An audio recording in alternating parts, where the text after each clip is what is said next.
नमस्कार दोस्तों, मेरा नाम है राहुल और आईएएस ऑफिसर पाठशाला आप सभी का स्वागत है।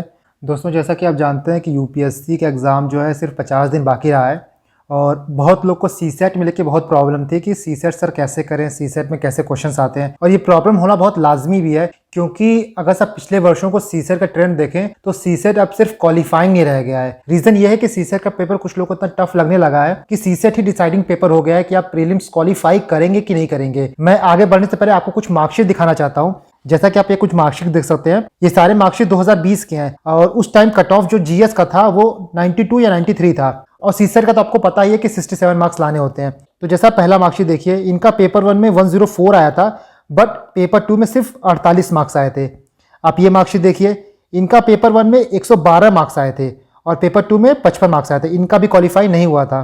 आप ये मार्क्स देखिए, इनका पेपर 1 में 102 मार्क्स आए थे और पेपर 2 में सिर्फ 40 मार्क्स आए थे। आप ये देखिए, इनका पेपर 1 में 96 मार्क्स आए थे और पेपर 2 में सिर्फ 64 मार्क्स आए थे। इनका भी क्वालिफाई नहीं हुआ था। और इधर एक पेपर देखिए आप, इनका पेपर 1 में 115 मार्क्स आए थे। आप जानते हैं पेपर 1 में 115 मार्क्स लाना कितना टफ होता है, बट 115 मार्क्स आए थे। बट इनका पेपर 2 में 65 मार्क्स था, 2 मार्क्स से ये पेपर क्वालिफाई नहीं कर पाए थे। तो ये मार्क्स दिखाने का मतलब सिर्फ और सिर्फ मेरा यही है कि अब सीसेट वैसा नहीं रहा कि आप सीसेट को लाइटली लीजिए और ये सोचिए कि मैं लास्ट मोमेंट में सीसेट कर दूंगा तो आराम से मेरा क्लियर हो जाएगा। चाहे आप मैथ बैकग्राउंड के हो या नहीं हो, आपको सीसेट जीएस की तरह ही सीरियसली लेना पड़ेगा अगर आप चाहते हैं कि पेपर दे के आए और इस असमंजस में ना रहे कि यार मेरा प्रीलिम्स क्वालिफाई हो रहा है कि नहीं हो रहा है। तो इसीलिए अगर आपने सीसेट को अभी तक नहीं पढ़ा है या फिर उसकी स्ट्रेटेजी नहीं बनाई है तो अब समय आ गया है कि सीसेट को आप उठाइए, सीसेट को आप पढ़िए, सीसेट की एक आप कॉन्क्रीट स्ट्रेटेजी बनाइए। जैसा आप जीएस 1 का बनाते हैं वैसा आपको सीसेट के लिए भी बनाना पड़ेगा, तभी आप कंपटीशन में आगे बढ़ पाएंगे, तभी आप प्रीलिम्स क्वालिफाई कर पाएंगे। नहीं तो क्या होता है कि आप जीएस को पूरा समय देते हैं, पूरा एनर्जी आप जीएस पे लगाते हैं बट फाइनली सीसेट ही आपको धोखा दे देता है। तो वो धोखा ना पाइए, इसीलिए इस वीडियो को आप अच्छे से देखिए। इसमें मैंने पिछले 10 साल के सीसेट के पेपर्स को एनालाइज किया है कि किस पार्ट से कितने क्वेश्चन आए हैं, सीसेट के कौन कौन से इंपॉर्टेंट पार्ट्स हैं और सीसेट को आप कैसे बेसिकली क्वालिफाई कर सकते हैं। मैंने इस वीडियो में सारी बातें की हैं, तो आप इस वीडियो को पूरा देखिए और इसके हिसाब से अपनी स्ट्रेटेजी बनाइए। देखिए सबकी स्ट्रेटेजी अलग अलग होती है, मैं एक आपको ओवरऑल व्यू देने की कोशिश करूंगा बट आपको अपनी एक पर्सनल स्ट्रेटेजी बनानी पड़ेगी क्योंकि हर इंसान का सीसेट को लेकर तैयारी अलग अलग होती है। किसी का मैथ वीक होता है तो रीजनिंग और कॉम्प्रिहेंशन पे ध्यान देते हैं, किसी का इंग्लिश वीक होता है तो मैथ और रीजनिंग पे ध्यान देते हैं। तो इसीलिए जो आपकी स्ट्रेंथ है, जो आपकी वीकनेसेस है, उस हिसाब से अपनी स्ट्रेटेजी बनाइए और उस पर काम करना आपसे शुरू कर दीजिए। तो ठीक है, हम आगे बढ़ते हैं। जो इस वीडियो में नए हैं वो मेरे बारे में कुछ जानकारी देख सकते हैं। मैंने 2 बार यूपीएससी का इंटरव्यू दिया है और मेरा तीसरा इंटरव्यू अभी मई में शेड्यूल्ड है। साथ ही मैंने जितने प्री दिए हैं उसमें सीसेट में ऑलमोस्ट मेरे 130 से 140 मार्क्स आए। So I think I am qualified enough कि मैं आपको गाइड कर सकूं कि आपको सीसेट को कैसे प्रिपेयर करना है। तो जो इस प्रिपरेशन में नए हैं या फिर जिनको सीसेट का पैटर्न नहीं पता, वो यहाँ देख सकते हैं कि सीसेट का क्या पैटर्न होता है। तो सीसेट के टोटल क्वेश्चन 80 होते हैं। बहुत लोग सोचते हैं 100 होते हैं बट नहीं, सीसेट में 80 क्वेश्चन आते हैं और मैक्सिमम मार्क्स आपका होता है 200 पर क्वेश्चन। आपका 2.5 मार्क्स का होगा और क्वालिफाइंग आपको करना है 33% लाके, मतलब आपको नंबर ऑफ क्वेश्चन 27 सही करने हैं। 80 में से 27 क्वेश्चन आपको सही करने हैं और नेगेटिव मार्किंग होती है आपका 1/3 ऑफ 2.5 जो कि 0.83 है। तो ये बेसिकली आपका सीसेट का पैटर्न है। आपको 27 क्वेश्चन सही करने, 80 में से 33% मार्क्स आ रहा है। फाइनल मोटो आपका सिर्फ और सिर्फ यही होना चाहिए।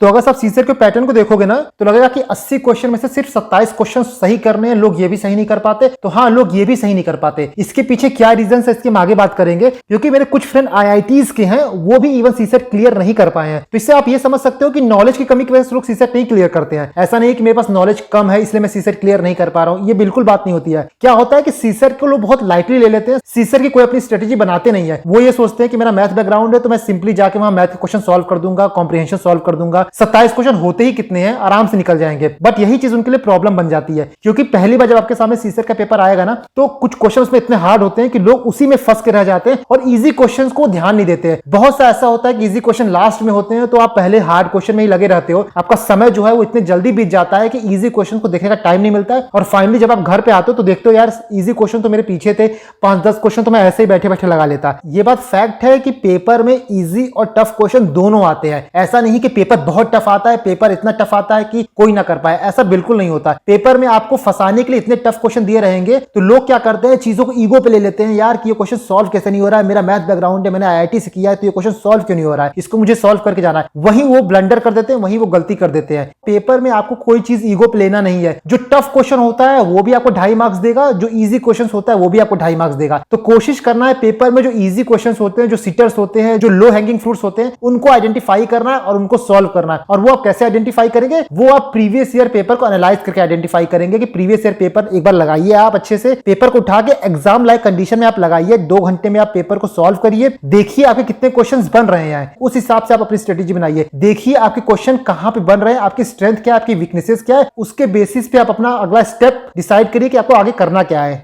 तो हम सीसेट सेक्शंस की बात कर लेते हैं और ट्रेंड की बात कर लेते हैं। देखिए बेसिकली आपके 5 सेक्शन होते हैं। कॉम्प्रिहेंशन होता है आपका, मैथ एंड बेसिक न्यूमरेसी होता है, लॉजिकल रीजनिंग होता है, डिसीजन मेकिंग होता है और डेटा इंटरप्रिटेशन होता है। बेसिकली आप कहिए तो ये आपके इंग्लिश आ जाता है, ये आपका मैथ वाला पोर्शन है, ये 2 पोर्शन जो है आपके वो रीजनिंग में आ जाते हैं और ये पोर्शन बेसिकली आपका मैथ आ जाएगा। क्योंकि डेटा इंटरप्रिटेशन में बेसिकली आपको एवरेजेस, बार, ग्राफ, चार्ट पता होंगे तो आप इजीली इस क्वेश्चन को कर लेंगे। इसके लिए अलग से कुछ पढ़ना नहीं होता है। बेसिक जो आप मैथ में फॉर्मूले पढ़ेंगे वो यहाँ पे आपको अप्लाई करके आंसर निकालने होते हैं और ये काफी इजी आता है। तो डेटा इंटरप्रिटेशन टाइप के जो क्वेश्चन होते हैं ना, उनको टारगेट करना चाहिए, उनको प्रैक्टिस करके जाना चाहिए, क्योंकि वो सिंपल एक क्वेश्चन आपको 4-5 क्वेश्चन का एज दे देता है। इसके बाद हम देखते हैं कि बेसिकली कौन कौन से टॉपिक हैं अलग अलग सेक्शंस में। तो मैथ की बात करें तो मैथ का बेसिकली समझ लीजिए 25 से 30 क्वेश्चन आते हैं और इसके कुछ इंपॉर्टेंट टॉपिक्स आप देख लीजिए। परमुटेशन कॉम्बिनेशन पूछता है आपसे, बेसिक नंबर सिस्टम पूछता है, एचसीएफ एलसीएम हो गया, डिविजन्स के लिए हो गया, परसेंटेज एंड एवरेजेस पूछता है आपसे, रेशियो एंड प्रोपोर्शन आता है, स्पीड टाइम एंड डिस्टेंस आता है, आपके वर्क एंड टाइम आएगा, अर्थमेटिक प्रोग्रेशन आएगा, प्रॉफिट लॉस आएगा।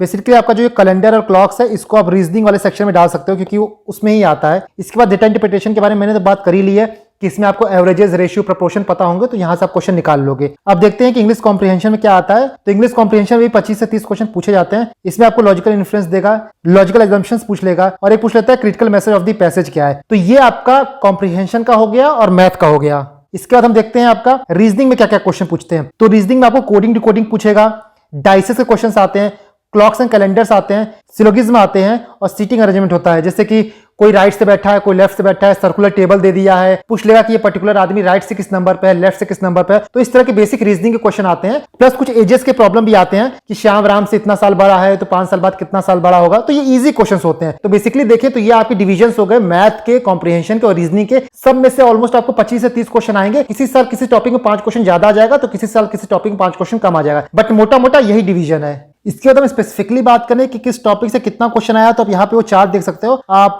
पॉज करके वीडियो को यहाँ का स्क्रीनशॉट ले सकते हो। तो ये देखिए आपका ईयर्स है, यहाँ पे 11, 12, 13 से लेके 20 तक है। साथ में आपका अलग अलग सेक्शन है, मैथ हो गया, लॉजिकल रीजनिंग हो गया, कॉम्प्रिहेंशन का, डिसीजन मेकिंग और इंटरप्रिटेशन। जैसा आप देख रहे होंगे कि 2019 में, 2020 में इंटरप्रिटेशन से एक भी क्वेश्चन नहीं आया है और डिसीजन मेकिंग आप देख रहे होंगे कि 2014 से एक भी क्वेश्चन नहीं आया है। तो इसको थोड़ा लीव कर सकते हैं। मोटा मोटा देखिए आपको मैथ पढ़ना है, रीजनिंग पढ़ना है, कॉम्प्रिहेंशन पढ़ना है। आपके 80 में से 70 क्वेश्चन यहीं से निकल के आ जाएंगे। तो यहाँ पे आपको देखना है कि आपका स्ट्रेंथ और वीकनेस क्या है। देखिए मैं आपको एक गोल्डन एडवाइस देता हूं। एक बात होती है ना, don't put all your egg in one basket. तो ऐसा आप नहीं करेंगे कि सिर्फ एक सेक्शन को अच्छे से पढ़ेंगे, बाकी 2 सेक्शन छोड़ देंगे, या फिर किसी 2 सेक्शन को अच्छे से पढ़ेंगे और एक सेक्शन छोड़ देंगे। ऐसा बिल्कुल नहीं करेंगे। हर सेक्शन में कुछ इजी चीजें होती हैं। अगर से मैथ में 25 आ रहा है, रीजनिंग में 25 आ रहा है और आपका कॉम्प्रिहेंशन में 25 आ रहा है, तो अगर आप तीनों सेक्शन को साथ में लेकर चलेंगे ना तो बहुत इजीली कट ऑफ क्वालिफाई कर लेंगे। इसीलिए आपको सिर्फ एक सेक्शन पर पूरा फोकस नहीं करना है, आपको तीनों सेक्शन पे डिवाइड करना है फोकस को। किसी में पीएचडी नहीं करना है। You have to become a jack of all trade but master of none. आपको किसी एक चीज में पीएचडी मत करिए। मैथ के बहुत इजी सेक्शंस होते हैं, आप मैथ के इजी क्वेश्चंस को पढ़िए। रीजनिंग के कुछ इजी क्वेश्चंस आते हैं, आप रीजनिंग को पढ़िए। कॉम्प्रिहेंशन कुछ क्वेश्चन इजी आते हैं, आप कॉम्प्रिहेंशन को पढ़िए।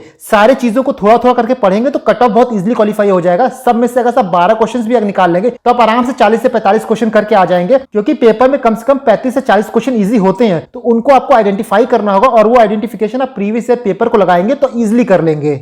इस वीडियो के माध्यम से मैं आपको यही बताना चाहता हूं कि सीसेट का पेपर इतना टफ होता नहीं है जितना लोग सोचते हैं। 2-3 पॉइंट आपको ध्यान रखना है। पहला कि आप कॉन्फिडेंट रहिए चीजों को लेके कि सीसेट मेरा निकल जाएगा, सीसेट इतना ज्यादा टफ नहीं होता है। दूसरा पॉइंट आपको यह ध्यान देना है कि सीसेट को आपको लाइटली नहीं लेना है कि सीसेट आप लास्ट मोमेंट में करें। सीसेट आप अभी से करिए, हर वीक एक एक पेपर लगाइए। देखिए मैं आपको एक स्ट्रेटेजी बताता हूं, आप उसको फॉलो करिए। आप 2018 या 2019 का सीसेट का पेपर लीजिए, उस पेपर को आप पूरा सॉल्व करिए, उसका रीडिंग कॉम्प्रिहेंशन सॉल्व करिए, उसका मैथ सॉल्व करिए, उसका रीजनिंग सॉल्व करिए। उसके बाद देखिए कि आपके कितने क्वेश्चन सही हो रहे हैं, कितने क्वेश्चन गलत हो रहे हैं। ठीक है, रीडिंग कॉम्प्रिहेंशन को आप पूरा लगाने की कोशिश करिए, छोड़िए मत, क्योंकि रीडिंग कॉम्प्रिहेंशन में आपको नॉलेज की जरूरत नहीं है, आपको वहां पे देख के समझना पड़ेगा कि क्या इसका सही आंसर होगा। पूरा लगाने के बाद आप यूपीएससी का जो ऑफिशियल आंसर किया है उससे आंसर मैच करिए और ये देखिए कि यूपीएससी ने उस पर्टिकुलर चीज का क्या आंसर दिया है और आपने क्या लगाया है। अगर आपने दूसरा कुछ लगाया और यूपीएससी ने कुछ दूसरा दिया तो आप यहाँ ये सोचने की कोशिश करिए कि यूपीएससी उस आंसर तक कैसे पहुंची होगी और आपने उस आंसर को क्यों सोचा। तो अगर आप यूपीएससी का जब आंसर देखोगे और अपना आंसर देखोगे तो आपको समझ में आ जाएगा कि यूपीएससी ने उसका आंसर क्यों लगाया है कुछ। अगर आप रीडिंग कॉम्प्रिहेंशन की बात करो ना, तो जैसा आप जीएस में एलिमिनेशन लगाते हैं, रीडिंग कॉम्प्रिहेंशन क्वेश्चन में बहुत क्वेश्चन में एलिमिनेशन लग सकता है, तो वो चीज मैं आपको अपने अगली वीडियो में बताऊंगा। मैं आने वाली वीडियो में हर चीज को डील करूंगा, मैथ के क्वेश्चंस को अलग डील करूंगा, कॉम्प्रिहेंशन के क्वेश्चंस को अलग डील करूंगा और रीजनिंग के क्वेश्चंस को अलग डील करूंगा,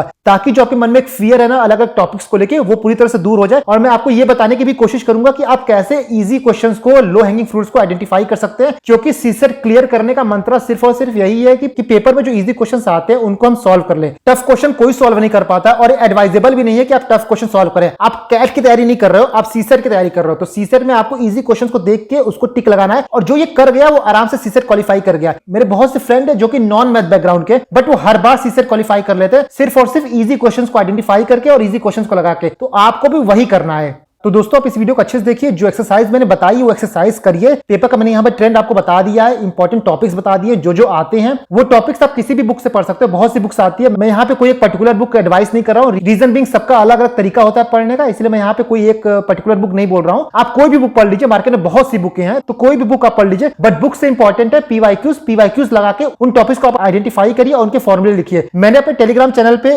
मैथ के फॉर्मूला शीट अपलोड कर दिया है, जैसा आप ये देख सकते हो, ये मैथ का फॉर्मूला शीट है। इसको जाके आप डाउनलोड कर लीजिए, बहुत से टॉपिक के फॉर्मूले आपको यहीं से मिल जाएंगे। इसको पढ़ के जो इंपॉर्टेंट फॉर्मूले हैं उसको आप नोट डाउन कर लीजिए, और जो फॉर्मूला बेस्ड क्वेश्चन है उनको आप गलत मत करिए, उनको आप सही करिए। और आने वाली वीडियो में मैं सीसेट के अलग अलग टॉपिक्स को भी डिस्कस करूंगा। तो जो इस वीडियो में नए हैं उस चैनल को सब्सक्राइब कर सकते हैं, ताकि जब मैं नया वीडियो डालूं तो उनको आराम से नोटिफिकेशन मिल जाए। दोस्तों आई होप आपको इस वीडियो से थोड़ी हेल्प मिली होगी। जो मैंने बोला है वो प्लीज आप फॉलो करिए, तो आपको उसका बेनिफिट जरूर देखने को मिलेगा। आप इसी तरह मेहनत करते रहिए। Thank you and God bless you all.